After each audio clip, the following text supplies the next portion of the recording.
بسم الله الرحمن الرحيم بسم الله الرحمن الرحيم بسم الله الرحمن الرحيم بسم الله الرحمن الرحيم السلام عليكم ورحمة الله وبركاته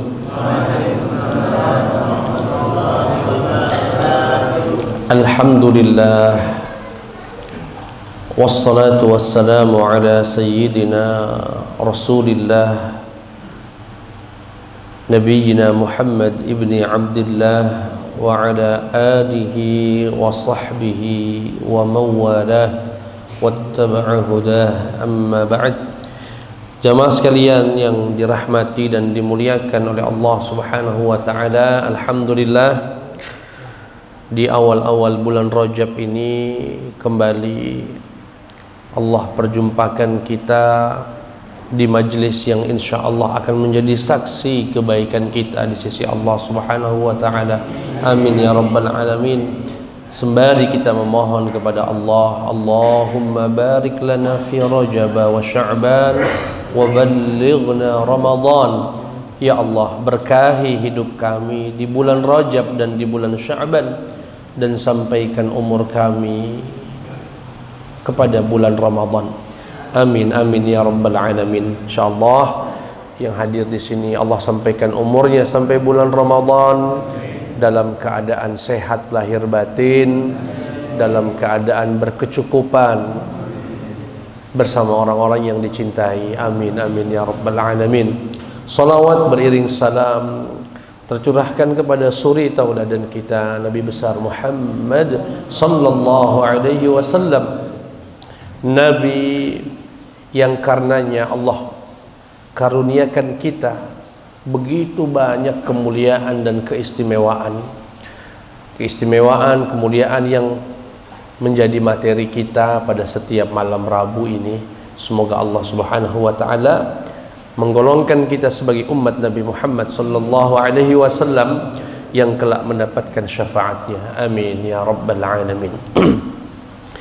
Jamaah sekalian yang dimuliakan Allah, pada minggu lalu telah kita uraikan dan bacakan terkait keistimewaan ibadah azan. Dan kami tegaskan di awal perjumpaan bahwasanya mendengar azan itu suatu kenikmatan. Cuma mungkin kita kadang-kadang tidak sadar azan itu nikmat karena kita tiap hari mendengar. Tetapi tatkala kita sudah tak lagi bisa mendengar, apakah itu karena sakit, mungkin di rumah sakit, ataukah kita sedang berada di negara yang memang tidak dikumandangkan azan, atau karena kita sudah meninggal dunia, saat itu barulah kita menyadari bahwasanya mendengar lantunan-lantunan azan itu merupakan kenikmatan yang luar biasa. Alhamdulillah. Dengan segala keutamaan dan keistimewaan ya. Di antaranya yang telah kita jelaskan pada minggu lalu, bahwasanya seorang muadzin, seorang Bilal, ketika dia mengumandangkan azannya, maka siapapun yang mendengar, bahkan yang tak mendengar, asalkan suara itu sampai padanya, semua itu akan menjadi saksi di hadapan Allah. Tidak jin, tidak manusia, tidak malaikat, tidak pepohonan, tidak bebatuan yang sampai suara azan kepadanya, kecuali benda itu, makhluk itu akan menjadi saksi di hadapan Allah. Ya Rabb, muadzin itu telah mengingatkan kami tentang salat. Muadzin itu telah mengingatkan kami tentang tauhid, tentang kalimat asyhadu an la ilaha illallah wa asyhadu anna muhammadan rasulullah. Mulia sekali.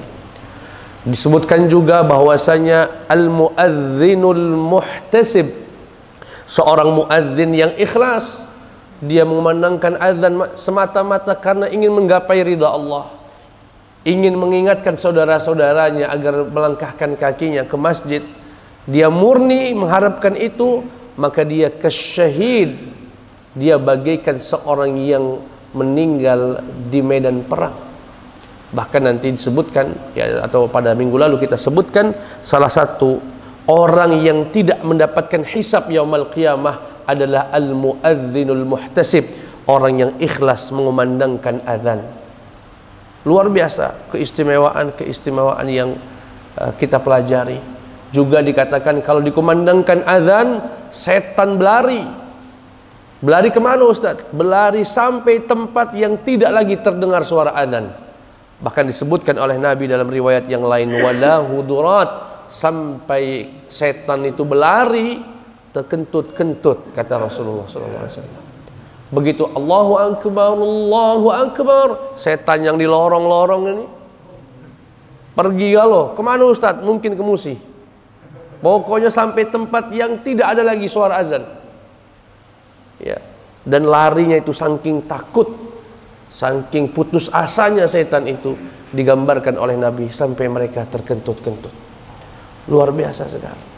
Namun sayang, terkadang muadzin di beberapa masjid atau bahkan di banyak masjid tidak mendapatkan kemuliaan yang setimpal dari kita sebagai pengurus masjid. Misalnya muadzin dianggap wong kedua, muadzin dianggap wong biasa baik, padahal orang-orang tersebut adalah orang-orang yang dikatakan Nabi atwalu a'naqan yaumal qiyamah, orang yang lehernya paling tinggi, dimaksudkan adalah derajatnya paling tinggi nanti di hari kiamat. Luar biasa. Dan pada malam hari ini kita akan membahas keistimewaan orang yang menjawab azan. Jika tadi adalah keistimewaan dan keutamaan bagi yang azan, maka ini adalah keistimewaan bagi yang menjawab azan. Artinya ini porsinya lebih banyak ini. Maksudnya apa? Yang mengamalkannya seharusnya lebih banyak, karena muadzin mungkin satu kampung 1, 2, 3 orang. Tapi kalau yang menjawab adalah siapapun yang mendengarnya dan siapapun yang beriman kepada Allah dan yaumil akhir. Kita akan bacakan satu persatu riwayat dan keutamaan tersebut. Ya, yang pertama, qala al-musannif rahimahullah wa nafa'ana Allah bi'ulumihi fid dunya wal akhirah, fadlu ijabatil muadzin, keutamaan menjawab muadzin, atau kita biasa sebut dengan Bilal. Ya. Wa min syarafil ummatil muhammadiyyati ma jaa fi fadli ijabatil muadzin minal fadlil azim wal ajril karim.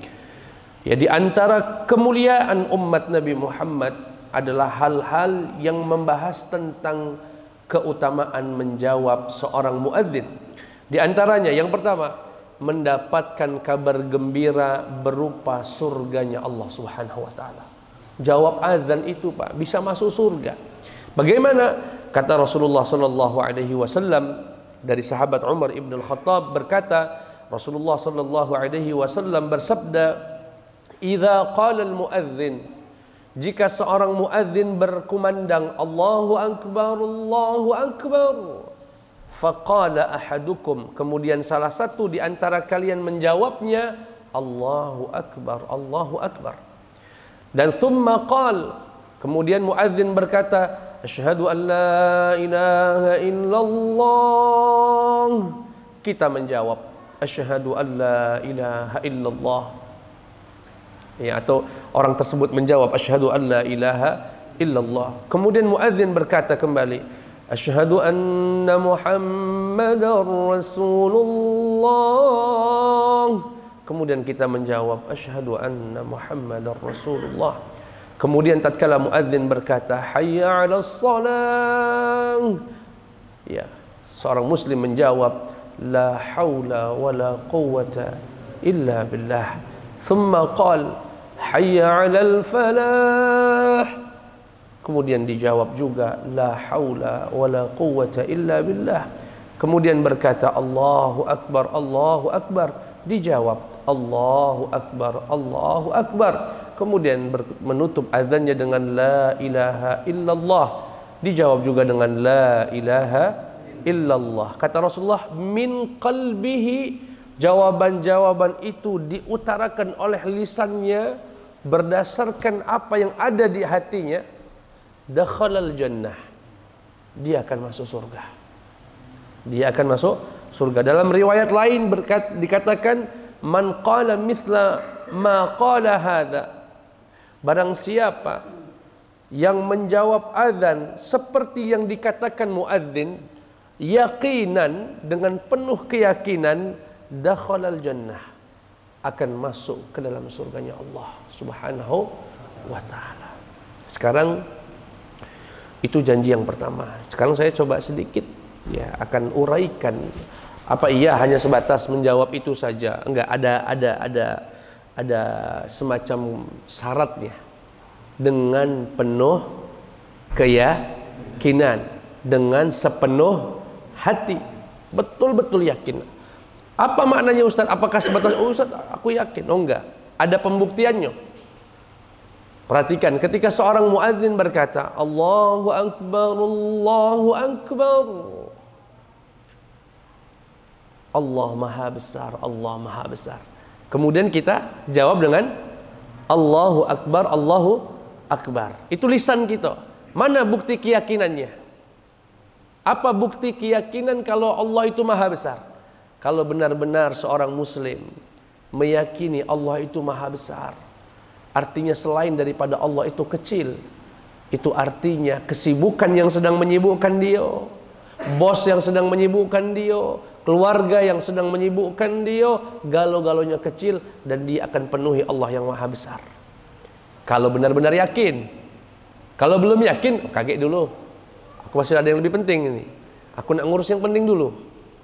Berarti masih belum yakin sepenuh hati kalau Allah itu yang Maha Besar. Jadi yang dimaksud, dia berkata Allahu Akbar, Allah itu benar-benar Maha Besar.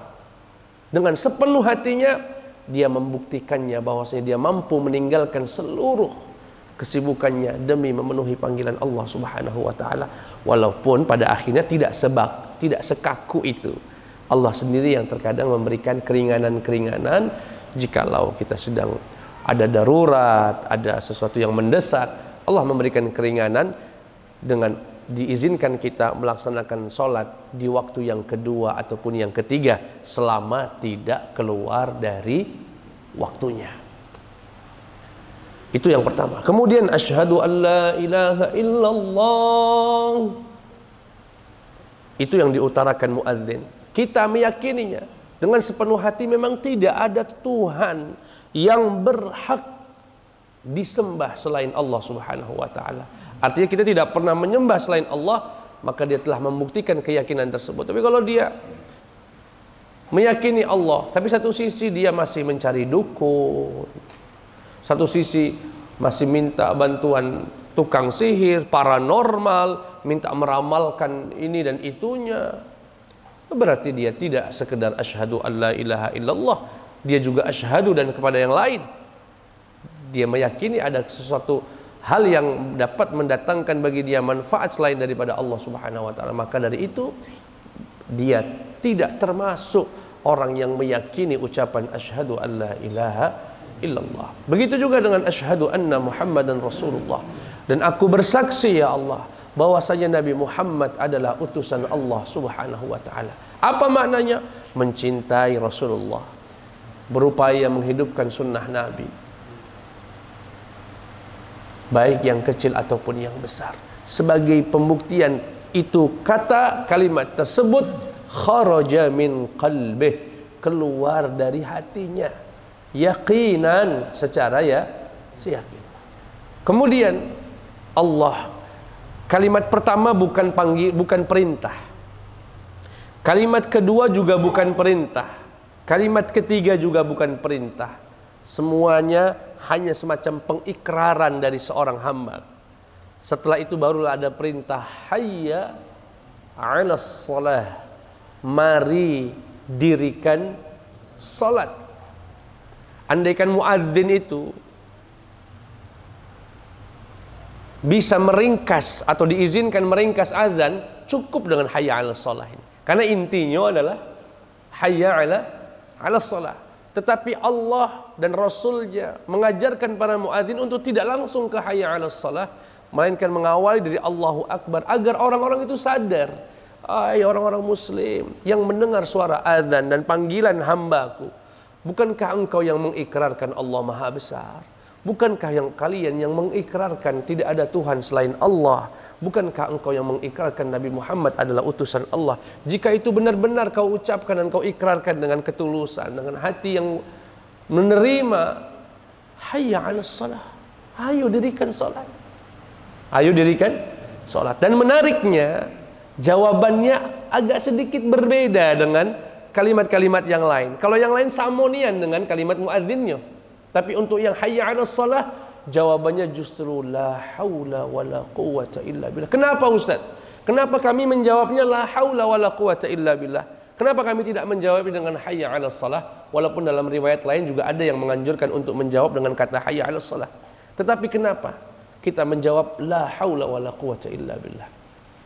Ini ungkapan yang tidak keluar kecuali dari seorang hamba yang benar-benar hamba. Seakan dia ingin berkata kepada Allah, ketika Allah katakan ayo tegakkan solat, mari dirikan solat, kita berkata ya Rabb, untuk bisa menegakkan solat, untuk bisa memenuhi perintahmu dan panggilanmu ya Allah, tidak ada kuasa, tidak ada upaya dari kami. Maka dari itu berikan kami kekuatan ya Allah, berikan kami upaya dan daya ya Allah, agar bisa kami tunaikan perintahmu. Dia berangkat dari rumahnya menuju musalla, menuju masjid dengan penuh kesadaran. Dia mampu menunaikan itu, dia mampu melangkahkan kakinya, bukan karena dia hebat, bukan karena dia sehat, bukan karena dia orang yang memiliki kemampuan. Semua itu karena Allah Subhanahu wa taala. Karena dia telah ngaku la haula wala quwata illa billah. Tidak ada kekuatan ya Allah, tidak ada kuasa. Dia datang sebagai seorang hamba yang tidak punya apa-apa, minta bantuan kepada Allah agar dianugerahkan kekuatan. Karena ada orang berangkat ke masjid merasa dia hebat, merasa dia sholat sehat, merasa dia ala biasa dekat ini kita ke masjid. Tidak terbersih dari hati dan lubuk hatinya yang paling dalam ya Allah. Tak mampu ku langkahkan kaki ini kalau bukan izin Allah Subhanahu wa taala. Tak mampu aku bisa melangkahkan kaki sampai ke masjid yang jaraknya terkadang ratusan meter kalau bukan karena Allah Subhanahu wa taala. Betul-betul keberpasrahan sampai untuk menunaikan ibadah. Ya, la haula wala quwata illa billah. Kemudian Allah memberikan kabar gembira bahwasanya menegakkan salat adalah langkah pertama untuk menggapai kemenangan itu. Hayya 'alal falah. Kalian yang di kantor, bukankah kalian kerja dari pagi sampai malam biar kalian itu sukses? Hai yang di pasar, bukankah kalian buka warung dari pagi sampai sore biar kalian sukses? Hai kalian yang di jalan sebagai driver, bukankah kalian bekerja sebagai driver untuk kalian sukses? Semuanya itu Pak, kalau Bapak lihat siang hari itu uang bergerak dari yang ke kanan, yang ke kiri, yang mengkol gang, yang masuk lorong, semuanya Pak sedang mencari kesuksesan itu Pak. Allah seakan ingin mengingatkan, tidak ada kesuksesan yang tidak dimulai dengan sholat. Disinilah kesuksesan yang sesungguhnya itu. Hayya 'alas shalah, hayya 'alal falah. Percuma dan sia-sia kesuksesan yang hanya fatamorgana saja jika tidak diawali bahkan juga diakhiri dengan salat kepada Allah Subhanahu wa taala. Allah ingat sesungguhnya kemenangan yang sesungguhnya adalah ojek yang sibuk dan mampu memberhentikan kendaraannya dan dia matikan aplikasinya sementara untuk sekedar memenuhi panggilan Allah Subhanahu wa taala adalah ojek yang sukses. Bos yang bisa memerintahkan bawahannya, kita berhenti dulu kerja, kita sholat dulu, itulah bos yang sukses dan karyawan yang sukses. Kalau itu betul-betul keluar dari hatinya, yaqinan min qalbih, yaqinan dan dari hatinya. Dan ini luar biasa sekali. Maka wajar jika itu kemudian ditutup dengan la ilaha illallah.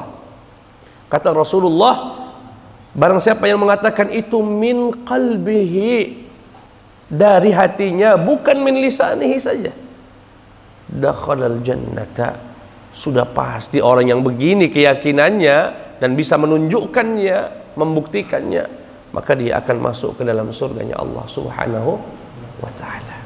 Jamaah sekalian yang dimuliakan Allah Subhanahu wa ta'ala, di riwayat yang kedua yang tadi kami baca potongannya disebutkan bahwasanya kunna ma'a Rasulillah, kata sahabat Abu Hurairah, suatu hari kami bersama Rasulullah sallallahu alaihi wasallam, faqama Bilalun yunadi, Kemudian Bilal berdiri dan berkumandang, mengumandangkan azan. Falamma sakata, dan tatkala Bilal diam, qala Rasulullah sallallahu alaihi wasallam, Rasulullah bersabda, man qala mithla ma qala hadza yaqinan, barang siapa yang berkata seperti yang diucapkan Bilal tadi dengan penuh keyakinan, dakhalal jannah, dia akan masuk ke dalam surganya Allah Subhanahu wa taala. Jadi kalau cara yang biasa kita lakukan dan pada umumnya, kapan kita menjawab muadzin itu, Pak? Kita menjawab muadzin ketika selesai dia dari ucapan Allahu Akbar, kita jawab Allahu Akbar. Tetapi terkadang boleh, Pak. Mungkin kita sedang begitu kemenang azan, sedang telepon sesuatu yang mendesak. Itu boleh kita selesaikan komunikasi kita, atau mungkin ada sesuatu yang sangat mendesak sehingga kita tidak bisa menjawab azan. Begitu azannya selesai, Bapak jamak semua jawabannya. Boleh itu, Pak. Di ujungnya kaki Bapak sudah selesai, aduh karena tidak sempat tadi, atau mungkin berada di kamar mandi, berada di WC, tidak bisa menjawab azan. Begitu keluar dari kamar mandi atau begitu selesai dari menelpon, selesai urusannya, perhatikan Allahu Akbar, Allahu Akbar, Allahu Akbar, Allahu Akbar, asyhadu an la ilaha illallah, asyhadu an la ilaha illallah, asyhadu anna Muhammadar Rasulullah, asyhadu anna Muhammadar Rasulullah, la haula wala quwwata illa billah, la haula wala quwwata illa billah, la haula wala quwwata illa billah, la haula wala quwwata illa billah, Allahu Akbar, la ilaha illallah. Itu boleh. Jadi waktu itu saya sedang mengambil S2 di Mesir. Materinya Takhrijul Furu' 'alal Usul, salah satu mata kuliah di usul fikih. Yang mengajar, alhamdulillah, satu kemuliaan bagi kami adalah guru besar kami, Profesor Dr. Nuruddin Ali Jum'ah, Syekh Ali Jum'ah. Itu muftinya Mesir. Dan alhamdulillah saya mengambil ilmu langsung lewat beliau. Saat itu beliau sedang menjelaskan itu. Saat itu kita membaca kitab Mukhtasar Ibn Hajib, ya, nama kitabnya. Ketika dijelaskan, terdengar suara azan zuhur, Pak. Syekh ini masih lanjut, Beh. Dalam hati kita yang belum tahu ilmunya nih, kenapa tidak berhenti? Biasanya syekh yang lain pacak berhenti, beliau ini lanjut, Beh. Terus sampai kemudian azan itu selesai dan beliau selesai menyampaikan materi, berhenti. Kemudian beliau sengaja nian menjawabnya itu dikeraskan, Allahu Akbar, Allahu Akbar, Allahu Akbar, Allahu Akbar. Setelah itu beliau jelaskan, wahai murid-muridku, di dalam mazhab Imam Malik, kata beliau, dibolehkan menjawab azan setelah azan selesai. Karena tadi kalau saya potong di tengah perjalanan, sedang penjelasan itu masih gantung, belum tuntas. Saya selesaikan dulu, tuntaskan, kemudian kita bisa ikut mazhab Imam Malik untuk menjamak seluruh jawaban azan itu setelah azan selesai. Kadang-kadang kita punya kondisi yang begitu, Pak. Kebetulan masuk kamar mandi, nah sayang nian azan lewat, kita tidak pacak ngejawab, paling ngebatin, baik, kurang mantep. Begitu keluar, karena kalau tidak tahu ilmunya, ya lewat begitu, baik. Tapi insya Allah hadiah dari majelis ini kita tahu ada ilmu baru, ya, bahwasanya boleh menjawab azan meski azan itu sudah selesai. Apa hadiahnya? Dakhalal jannah, masuk ke surga. Kalau diucapkan dengan penuh keyakinan dan pembuktian yang telah kami jelaskan tadi. Baik, jamaah sekalian yang dimuliakan oleh Allah Subhanahu wa taala. Kemudian yang kedua, keutamaan bagi orang yang menjawab azan adalah mendapatkan ampunan dari Allah Subhanahu wa taala.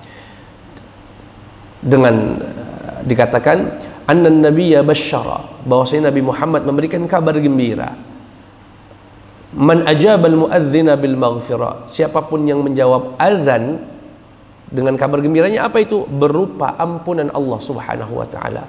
Idza qal, jika orang tersebut menjawabnya dengan kalimat wa ana asyhadu an la ilaha illallah wahdahu la syarika lah wa anna Muhammadan abduhu wa rasuluh raditu billahi rabba wa bil islami dina wa bi Muhammadin rasula, maka orang itu akan mendapatkan ampunan Allah Subhanahu wa taala.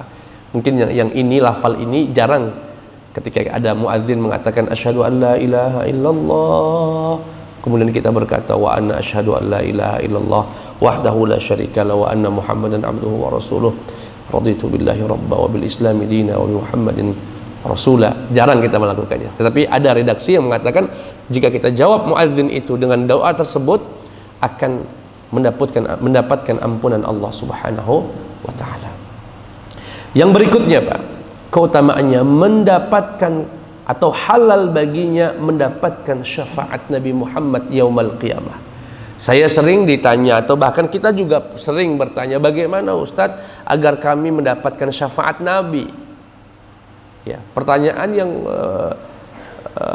seharusnya bisa kita jawab. Ya, bagaimana cara kita mendapatkan syafaat? Banyak caranya, diantaranya adalah menjawab muadzin. Kita akan bacakan redaksinya, menjawab muadzin dan berdoa setelah adzan. Bagaimana bunyi hadisnya? Dikatakan fa'an Abdullah bin Amr bin al-As radhiyallahu anhuma annahu sami'a an-nabiy sallallahu alaihi wasallam, dari sahabat Amr bin al-As, ya, bahwasanya dia telah mendengar Nabi bersabda, idza sami'tumul muadzina, jika kalian mendengar muadzin, faqulu mithla ma yaqul, ucapkanlah seperti yang diucapkan muadzin tersebut. Thumma sallu alayya, kemudian bersolawatlah kepadaku. Fa innahu man shalla alayya salatan sallallahu alaihi biha asyra, karena sesungguhnya barang siapa yang bersolawat kepadaku 1 kali, Allah akan bersolawat kepadanya 10 kali. Thumma salullaha liyal wasilah, kemudian mintakan kepada Allah untukku wasilah. Apa sih wasilah itu ya Rasulullah? Fa innaha manzilatun, karena sesungguhnya wasilah itu merupakan manzilah, kedudukan fil jannah, yang ada di surga, la tambaghi, yang tidak layak, tidak diperkenankan, illa li'abdin, kecuali bagi seorang hamba Allah min ibadillah, hanya untuk hamba Allah saja. Wa arju an akuna ana huwa, dan aku berharap kepada Allah yang hamba itu yang dimaksud adalah saya, atau saya berharap kepada Allah agar saya ini ialah hamba itu. Faman sa'ala liyal wasilah, barang siapa yang meminta kepadaku wasilah, meminta kepada Allah untukku wasilah, halat lahu syafa'ah, maka halal baginya mendapatkan syafaat. Artinya apa sih Ustaz? Maknanya Ustaz, kata Nabi begini, Pak, ada 3 syaratnya. Ada 3 syaratnya agar bisa mendapatkan kehalalan syafaat Nabi Muhammad SAW pada konteks ini. Yang pertama, menjawab muadzin, menjawab seperti yang diucapkan oleh muadzin. Yang kemudian, yang kedua, sholawat. Jadi Bapak setelah terakhir ya Allahu Akbar, kita juga jawab Allahu Akbar, la ilaha illallah, la ilaha illallah Muhammadur Rasulullah sallallahu alaihi wasallam. Sudah bersolawat Bapak itu.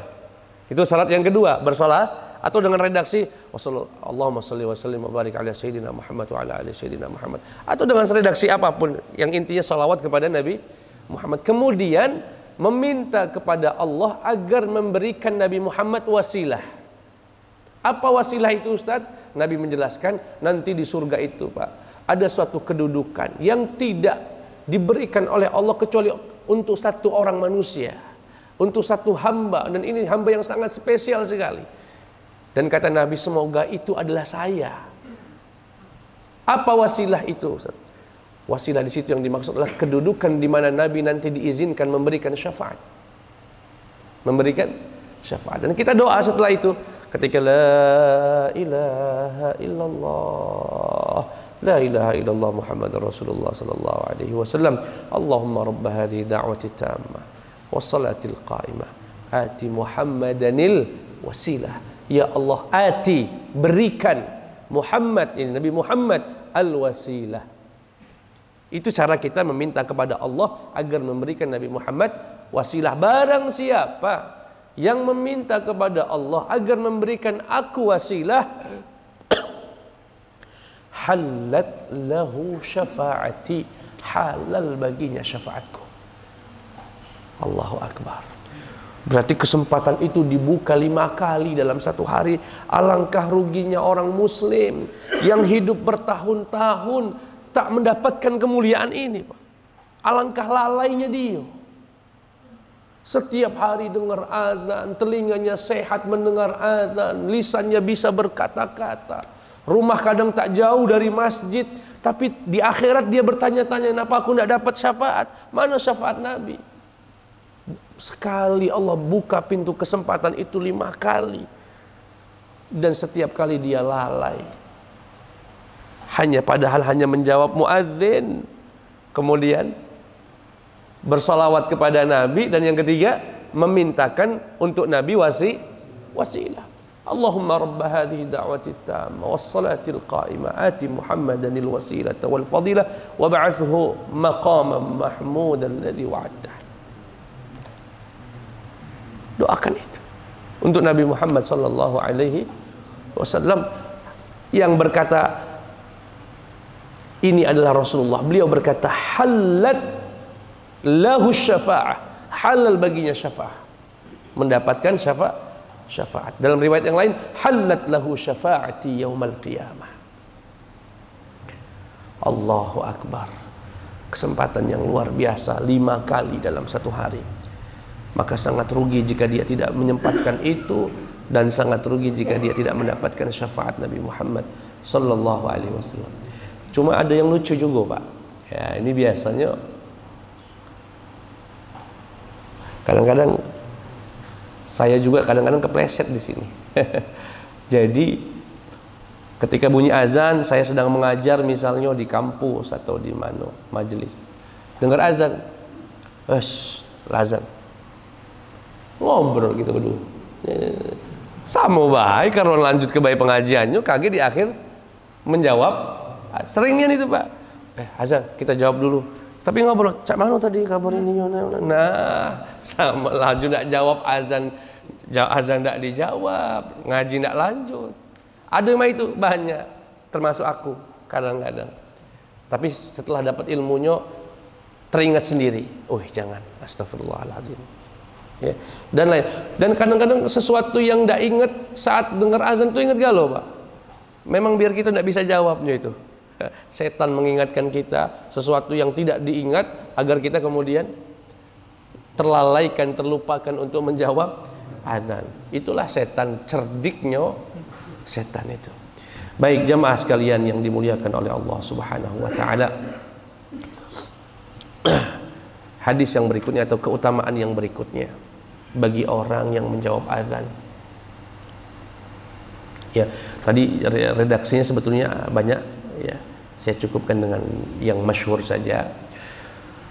Kemudian waqad basyara nabiyyuna man ajaba al-muadzin bi anna da'watahu mustajabah. Dan ini keutamaan bagi orang yang menjawab azan yang berikutnya. Apa itu? Doanya mustajab. Doanya apa, Pak? Mustajab.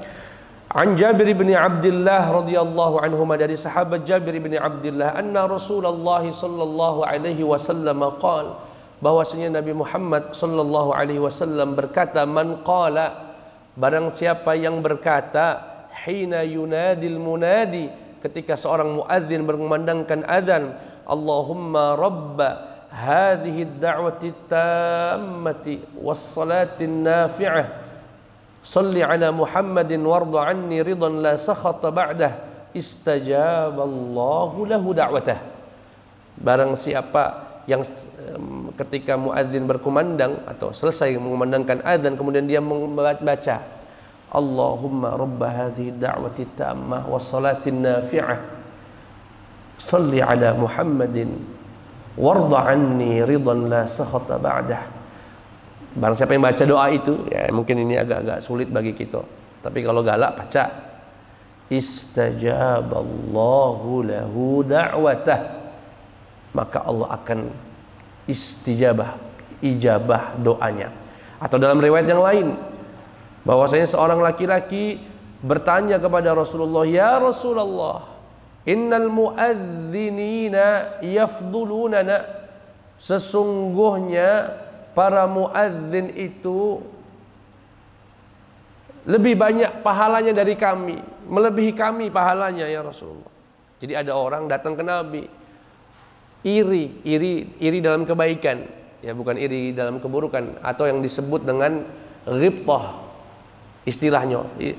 Istilahnya dia tuh jika orang muadzin, wah alangkah hebatnya orang muadzin ini, kaget di akhirat pasti derajat dia tinggi nian ini. Cak mano aku ini biar pacak cak dia ini. Akhirnya dia datang ke Nabi, para muadzin derajatnya kaget lebih tinggi dari kami, pahalanya lebih banyak dari kami. Cak mano biar kami ini sama dengan mereka. Apa kata Nabi? Faqala Rasulullah, qul kama yaqul. Kalau kamu ingin seperti mereka, jawab seperti yang mereka ucapkan. Kemudian kata Rasulullah, fa idzan tahaita, dan jika kamu selesai menjawabnya, fasal tu'tah, maka mintalah kepada Allah, maka seluruh yang kamu minta itu akan dijawab oleh Allah Subhanahu wa taala. Jadi Pak, prakteknya ketika ada muadzin kita jawab perkata selesai kita la ilaha illallah Muhammadur Rasulullah sallallahu alaihi wasallam, Allahumma rabba hadhihi da'wati tamma, ini untuk mendapatkan syafaat. Setelah itu lebih baiknya jangan qobliyah dulu, lanjutkan doa gitu. Ya Rabb, anakku lagi sakit ya Allah, sembuhkan ya Allah. Ya Rabb, dagangku lagi sepi, ramaikan ya Allah. Ya Rabb, anakku nak daftar begawe, unjuk gawean yang layak ya Rabb. Ya Rabb, minta apa baik urusan dunia dan akhirat kita. Salhu tu'tah, mintalah kepada Allah. Itu waktu yang mustajab sekali itu Pak. Salhu, mintalah, fasal tu'tah, minta kepada Allah niscaya. Dan itu salah satu keutamaan dan keistimewaan bagi yang menjawab azan. Azan tidak dijawab, salawat tidak salawat, kemudian doa, wallahu a'lam. Tapi aku husnuzon kalau dijawab oleh Allah Subhanahu wa taala. Dan yang terakhir, di antara keutamaan ya azan ini ya, di sini beliau menyebutkannya min fadailil azan anna bainahu wa bainal iqamati da'watan mustajabah, atau dalam riwayat lain disebutkan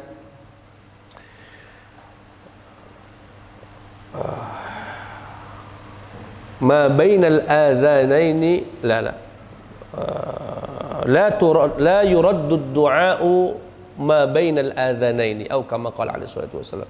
Tidak akan ditolak doa yang dimunajatkan, yang diminta, yang diutarakan antara azan dengan iqamah. Jadi Bapak, jika datangnya terlambat kebetulan sehingga tadi tidak sempat menjawab muadzin misalnya, tidak juga mendapatkan kemuliaan doa yang mustajab bagi yang menjawab azan tadi misalnya, datang langsung masuk masjid, waktu di digitalnya tinggal 2 menit, tidak cukup lagi, langsung sholat qobliyah dulu, tidak usah tahiyatul masjid, insya Allah dapat pahala tahiyatnya secara otomatis itu Pak. Begitu Bapak sholat qobliyah, tahiyatnya dapat ya, karena waktu tinggal 2 menit, tidak cukup kita nak sholat galo-galonya ya, sholat langsung qobliyah. Begitu salam, misalnya ada waktu 10 detik lagi, 15 detik lagi, karena sholat itu kalau agak dipercepat pacak 1 menit 30 detik itu Pak. Insya Allah itu standar. Singkat kata, masih ada waktu. Kadang-kadang kan orang itu selesai salat qobliyah, masih ada waktu beberapa menit, bingung dia nak ngapoi. Ada yang buka HP, ada yang ngobrol sama orang sebelahnya, ada yang motong kuku, ada juga yang motong kuku mak ini. Macam-macam gawe wong di masjid juga. Semua kenapa Ustaz? Bergantung ilmu dan taufik dari Allah Subhanahu wa taala. Yang ada ilmunya, wah aku ini pernah ngaji dulu di musola Al-Hidayah Lorong Roda. Kata Pak Ustaz, waktu yang mustajab itu antara azan dengan iqamah. Sebelum iqamah ini berarti waktu yang mustajab. Ayah aku sibuk doa baiklah. Datang. Atau Bapak datang ke masjid, waktunya tinggal setengah menit. Sholat nggak cukup, nak nunggu ngapa kira-kira waktu setengah menit atau 40 menit atau bahkan 1 menit itu pakai untuk Doa itu waktu yang mustajab. Kata Nabi Muhammad, sa'atani, ada dua waktu, la turaddu ala da'in da'watuh, tidak ditolak doa siapapun itu pada waktu itu. Apa saja ya Rasulullah? Hina tuqamus shalah, ketika mau diiqamatkan salat. Jadi sebelum iqamat salat. Wa fis saffil fi sabilillah, dan ketika dia sedang berbaris untuk berperang di jalan Allah. Itu dua waktu yang sangat mustajab. Jadi Bapak, doa Pak, daripada ngobrol macem-macem, nggak jelas gawenya. Yo, biasanya ngobrol kalau bapak-bapak nih, mohon maaf nih, yang lah sepuh biasanya ketemu subuh-subuh, temennya itulah dari 10 tahun yang lalu. Ada Pak di masjid-masjid biasa kami perhatikan. Aku tuh kadang-kadang memperhatikan juga. 3 wong itu kumpul terus, ashabul yamin dan ashabul shimal namanya. Tahu Pak ashabul yamin Pak? Wong sholat, tiap sholat sebelah kanan terus seumur hidupnya. Yang siko sebelah kiri terus, sehingga yang kanan tidak kenal yang di kiri, yang kiri tidak kenal yang di kanan. Ketika datang milih kanan, ngobrol sama yang lain. Seneng nih ngobrol itu Pak, selesai salam, nah cerita sepak bola tadi malam, ceritanya galau, nah iya macam-macam. Nah kalau kita ada ilmunya, dia manfaatkan itu. Kalau tadi malam nggak tahajud, sayang, nggak dapat waktu mustajab di waktu malam, dapat di waktu ini. 5 kali sehari Allah bukakan pintu langit itu Pak, untuk kita menerima doa-doa kita. Mintalah Pak. Dan kalau saya boleh pesan, setiap doa itu Pak, kan ada 5 kali di dalam satu hari. Ada yang untuk pribadi, ada yang untuk keluarga, ada yang untuk bangsa ini Pak. Mohon Pak, bangsa ini dititip ke dalam doa kita Pak. Jangan sekedar kita protes-protes Pak doa. Apa yang didoakan dalam waktu yang mustajab itu? Doakan agar Allah ngasih negeri ini pemimpin yang bisa menegakkan keadilan, pemimpin yang bisa mensejahterakan kita, pemimpin yang bisa merangkul kita. Minta. Kata Imam Ahmad bin Hanbal, ya, andaikan Allah subhanahu wa ta'ala hanya memberiku satu doa yang mustajab, hanya satu yang Allah ijabah, maka akan ku minta doa itu agar kita diberikan pemimpin yang adil. Kenapa? Dengan kebaikan pemimpin, insya Allah satu negara ini baik galau. Insya Allah. Kita doakan pemimpin-pemimpin kita. Dan 2024 akan terjadi pemilu, dan kita akan memilih pemimpin kita yang terbaru. Kita tidak pernah tahu mana yang terbaik, yang paling baik menurut Allah subhanahu wa ta'ala. Dan kita mulai dari hari ini, jangan doanya terus-terus itu baik Rabbil firli, yang didoakannya sebatas warungku, anakku, kerjaanku, ku dan aku. Ya, saatnya kita berhati besar untuk mendoakan bangsa ini. Apalagi umat ini hari ini sedang luar biasa diuji dengan ekonomi yang sempit, dagangan sepi. Semoga Allah rahmati semua umat Nabi Muhammad sallallahu alaihi wasallam. Dan juga ada doa untuk saudara-saudara kita tanpa mereka tahu kalau kita mendoakannya. Oh, itu luar biasa sekali. Ada doa, ya Rabb, itu tetangga saya ya Allah, aku tahu dia pengen naik haji ya Allah, sampai hari ini belum pacar naik haji, berangkatkan dia haji ya Allah. Nah, luar biasa itu.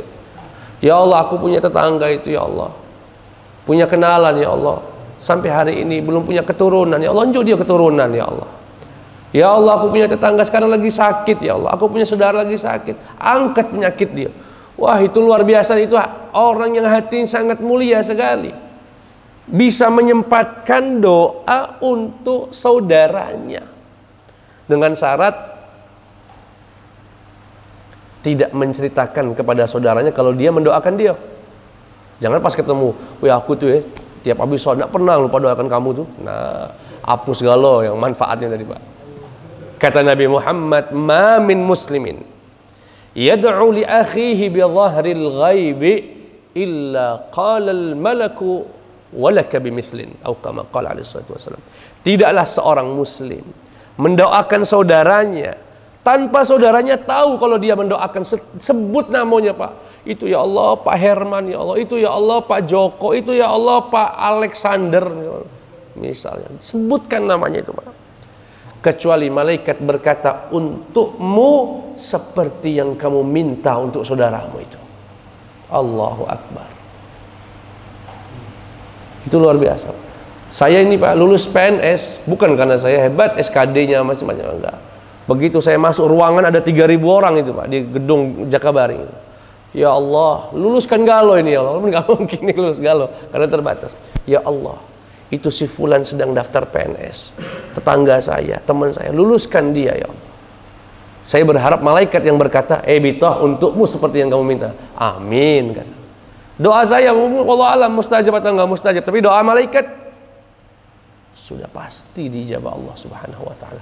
Makanya salah satu trik ya, ini kiat-kiat ini Pak, agar kita menggapai apa yang kita inginkan, doakan itu buat teman kita, doakan itu buat saudara kita tanpa mereka tahu. Insya Allah Allah kabulkan untuk kita, insya Allah. Itulah jamaah sekalian yang dimuliakan Allah Subhanahu wa ta'ala, keutamaan bagi orang yang menjawab apa saja Pak, masuk ke dalam surganya Allah, mendapatkan ampunan dari Allah, mendapatkan syafaat dari Nabi Muhammad sallallahu alaihi wasallam, dan doanya mustajab, doanya mustajab. Itu saja. Barakallahu fikum. Wassalamualaikum warahmatullahi wabarakatuh. Silakan Pak kalau ada yang nak ditanya.